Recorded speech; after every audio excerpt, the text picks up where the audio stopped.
Now, Mr. Zhang, I would like to start with you. What is the definition of the status of currency manipulator? Exactly what must China do to qualify for that status? In the United States, if the government is willing to, define one country as a currency manipulator, there are three criteria, including, balance payments of current account and, trade surplus to the United States, how high this type of trade surplus. Meanwhile, within 1 year, how much currencies, U.S. dollars, will be brought by China. In my mind, I think that at least one of them is not satisfied the United States standard. For example, today China's balance payments of current account only account for 2.4% of China's GDP, lower than 3% of standard signed by the United States. This is one thing. Second thing, yes. I have to emphasize that, actually manipulator, this type of procedure should be mentioned by Secretary of Commerce in the United States, and there will be 1 year negotiation period. By the United States, yes, United President. Yes, now the latest statistics coming out of the United States on the 7th of February is that for 2016, trade surplus between China and the United States actually had a drop of 5.5% year on year and standing at $350 billion US.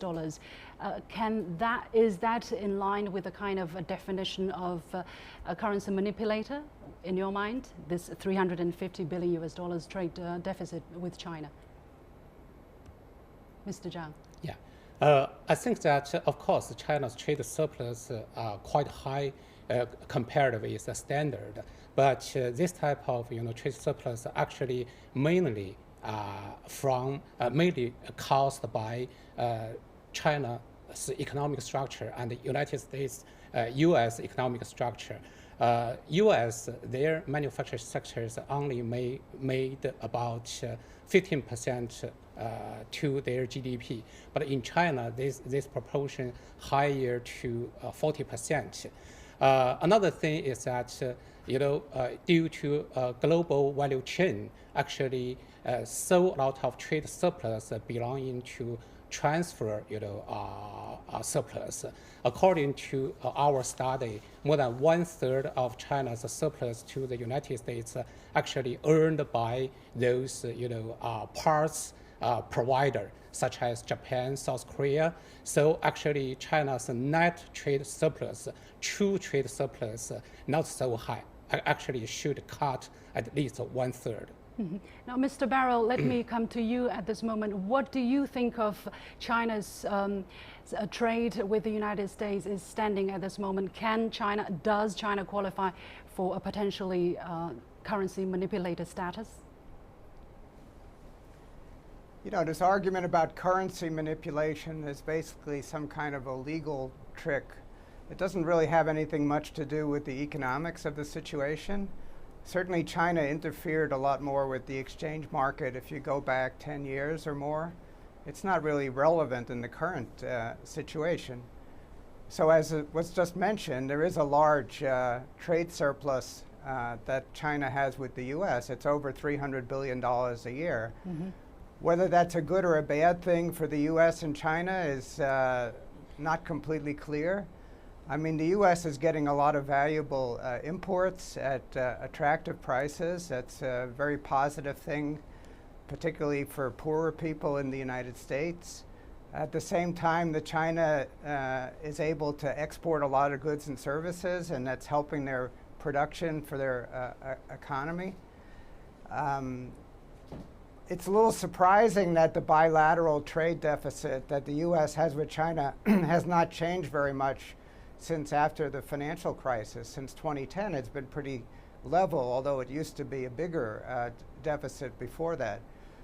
So I'm a little surprised it hasn't changed more with China increasing its levels of imports from the U.S., and I would expect that to happen over time, but I don't think it's that China is damaging the U.S. in any way with this situation. Now, basically, the latest statistics coming out of the U.S. Commerce Secretary actually suggests that China's trade deficit with the United States is dropping by 5.5% year on year. And December of last year has been the 5th consecutive month that the trade deficit between China and the United States has been shrinking. What do you think could be potentially the reason behind that? Is China increasing? Has China been increasing its export, or has China been increasing its imports from the United States, or some other reasons? You know, that's a very short-run perspective. Since 2010, which is over 6 years now, the trade deficit has been fairly stable, actually, at something over $300 billion a year. So it's not clear yet that there's been a marked change in that.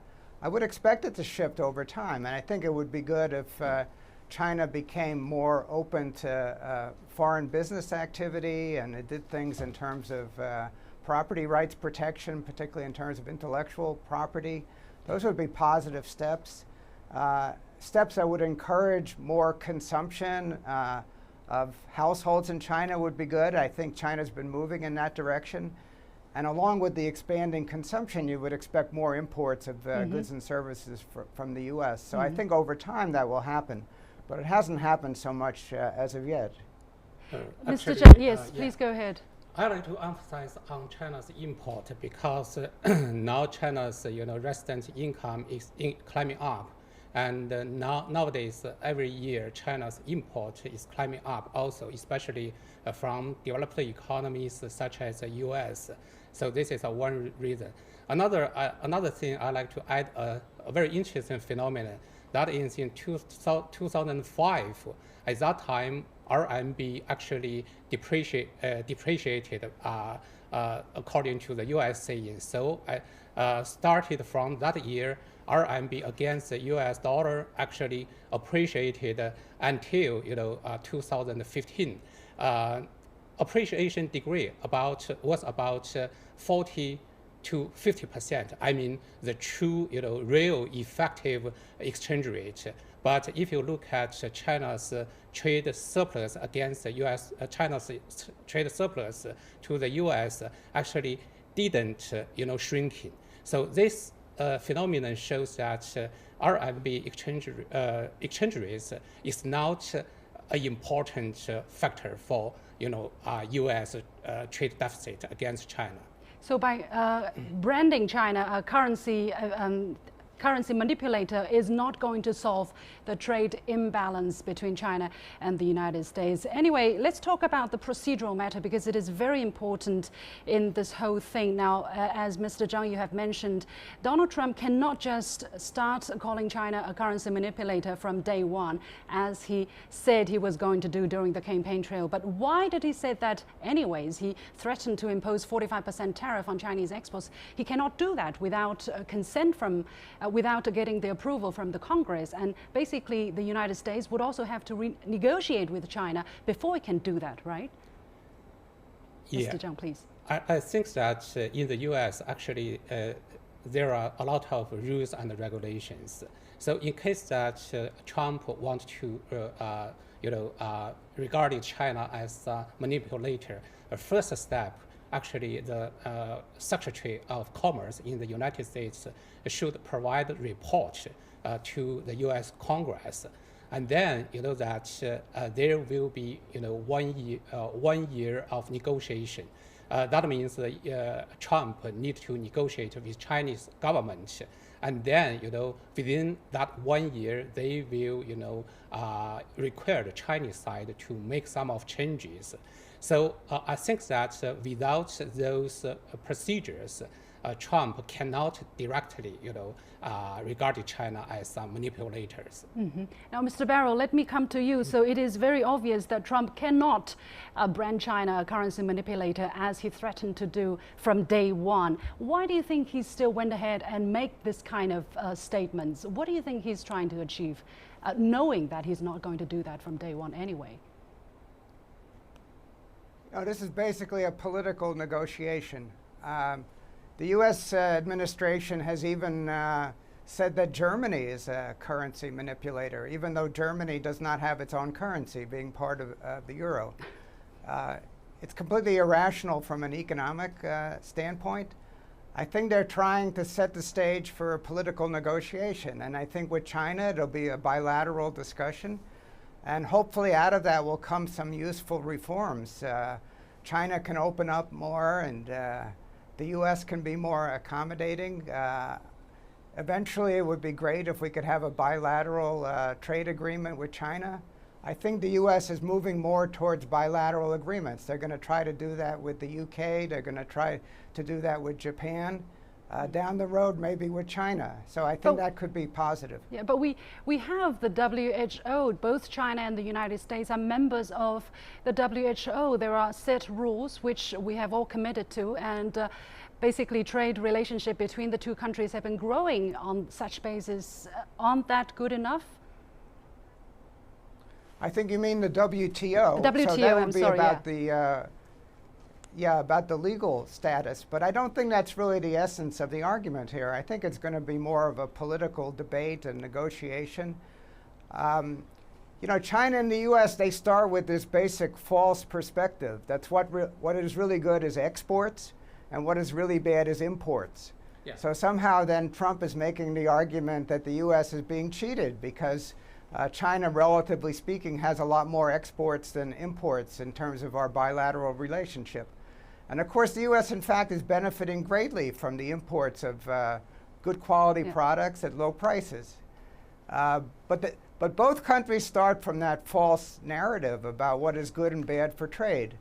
And that actually puts the U.S. in a strong political bargaining situation to make changes with respect to how the respective countries deal with openness.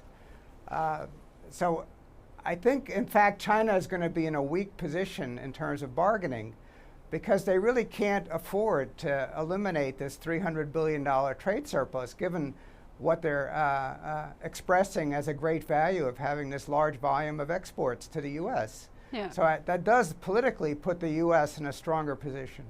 Mr. Zhang, what is your thoughts on this statement, on this argument? Yeah. WTO rules and regulations is very critical for trade relationship between China and the U.S. Trump authority has no right to, impose 45% of tariff directly on China because as a WTO member, U.S. has to provide, most favorite treatment nation, this type of treatment to China.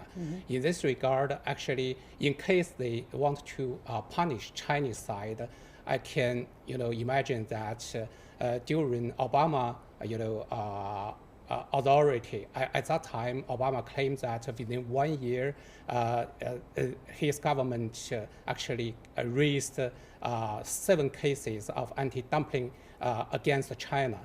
So I can imagine that for a Trump administration, maybe within 1 year, 14 or 30 cases, that would be possible. But that's just the first step. That's belonging to trade friction. And then I'm afraid that if we cannot deal with well, so that means maybe cause trade war. So from Chinese side, because today China can import so lot of goods from and services from the United States. In case that the United States is not so good, cannot provide good treatment for Chinese side, Chinese also will, have very bad treatment for the U.S. side. Even if, China can reduce their investment in the United States, also will reduce job opportunities in the United States. Then really it's a trade war which there will be no winner, as Chinese President Xi Jinping has made very clear during his latest speech to the Davos annual meeting. Thank you very much, gentlemen. We have to leave it there. That was Mr. Zhang Jianping from the Chinese Academy of International and Economic Cooperation and Mr. Robert Barro, President of the Western Economic Association.